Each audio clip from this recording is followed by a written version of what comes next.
4 राज्य के आदिवासी समाज से ये सांस्कृतिक कार्यक्रम में भाग लेने वाले गेर प्रोग्राम और सांस्कृतिक कार्यक्रम में भी भागीदारी लेने वालों को भी मैं धन्यवाद देना चाहूंगा।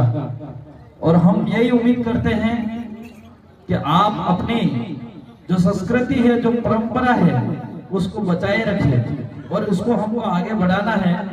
सरकारें कोई भी हो, लेकिन यहाँ पे जहां तक मेरे को जानकारी है, बेणेश्वर के अंदर प्रत्येक एक कार्यक्रम को 5,000 रुपए इनाम दिया जा रहा है। और जो फर्स्ट और सेकंड और थर्ड है, फर्स्ट से 11,000 है और सेकंड 7,000 ऐसा है।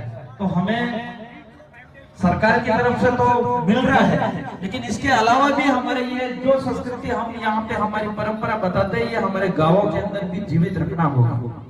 आज हम लोग देखते हैं कई गांवों के अंदर जहां हम लोग यहाँ पे शानदार प्रस्तुति देते हैं, लेकिन गांवों में आज धीरे धीरे खत्म हो रही है।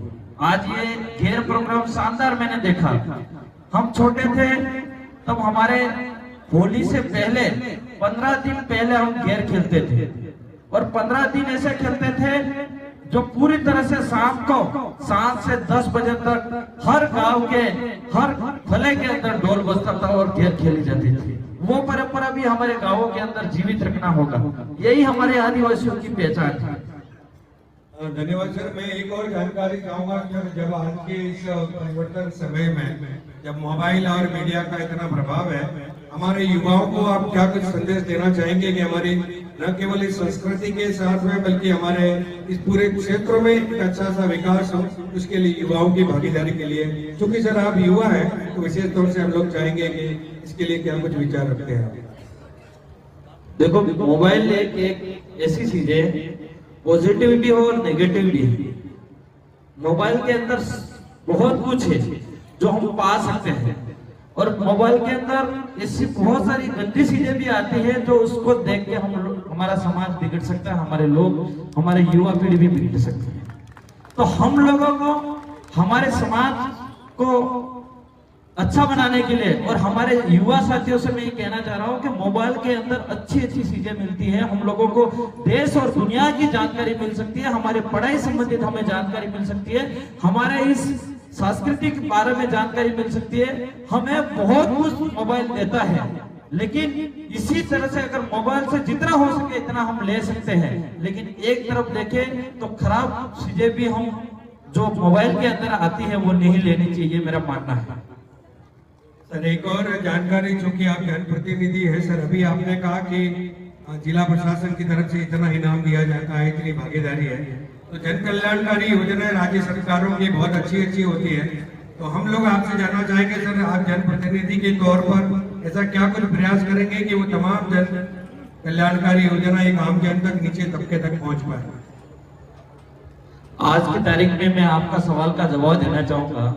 आजादी के बाद 76 साल हो गए, आज तक हमारे इस एरिया के अंदर, ट्राइबल एरिया के अंदर देखा जाए और विशेष करके मैं 4 राज्यों की बात करूं, उस चारों राज्यों के अंदर हमारे केंद्र सरकार हो चाहे राज्य सरकार हो, जन कल्याण योजना काफी सारी रहती है, लेकिन वो धरातल पे नहीं जा पा रही है। वो धरातल पे न जाने, इसका उपयोग नहीं हो रहा और उसका फायदा लोग कैसे नहीं उठा पा रहे। इसका मेन कारण है या तो प्रशासन ध्यान नहीं दे रहा या फिर हम जैसे जनप्रतिनिधि ध्यान नहीं दे रहे।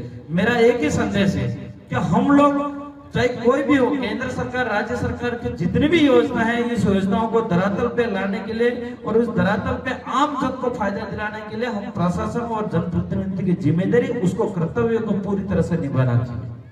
बहुत अच्छी बात सर। अंत में एक और सवाल जरूर पूछूंगा सर मैं, इतने सारे श्रद्धालु बैठे हुए हैं घाट पे, हम लोग जाते भी है, आप भी पहुंचे होंगे, क्या कुछ किया जा सकता सर स्वच्छता के लिए?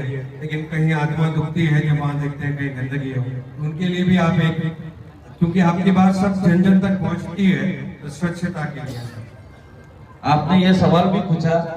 जब उद्घाटन कार्यक्रम हुआ था उसमें मैंने यही बात करी थी कि ये मेला कार्यक्रम है और हम यहाँ पे अच्छा से अच्छा क्या कर सकते हैं।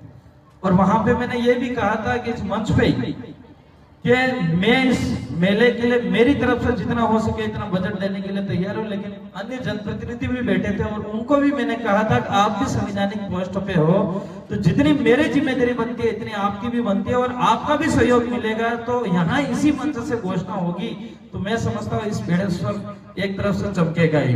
लेकिन कुछ बातें उनको पता नहीं क्या मिर्ची लगी, लेकिन मेरा ये कर्तव्य है और मैं इस स्थानीय विधायक होने के नाते मेरा पूरा प्रयास है इस मेले को अच्छा से अच्छा बनाया जाए। अभी हम बहुत जल्द एक आर्किटेक्ट बुला के प्रोजेक्ट बनाना चाह रहे हैं यहाँ पे और बहुत अच्छा से अच्छा करेंगे। यहाँ पे हमारे जो खुली जमीन पड़ी हुई है, जो आदिवासी समाज ने 100 से 200 1000 2000 रुपए इकट्ठे करके 7 से 8 लाख रुपए का खर्चा करके पूरे झाड़ियां वगैरह सफाई करी और वहां पे मैंने अभी 15 लाख का भवन दिया और एक टंकी भी दी है, 5 लाख की टंकी देना चाह रहा हूँ ताकि यहाँ पे हमारे पेड़ पौधे लगाएंगे हम लोग, हरा भरा बेड़ेश्वर हो। और हमारे यहाँ पे मैं चाह रहा हूँ कि ये सबसे ज्यादा गंदगी की बात है तो हमने प्रशासन के द्वारा 60 से 70 शौचालय तो लगा दिए, लेकिन उसकी साफ सफाई नहीं होने की वजह से लोग उस शौचालय में जाना पसंद नहीं करते। तो हम ये भी चाह रहे हैं कि स्थानीय रूप से उसका कोई समस्या का समाधान निकलेगा तो जरूर उसका अच्छा साफ सफाई रहेगी, ये मेरा मानना है। बहुत अच्छे सर। अंत में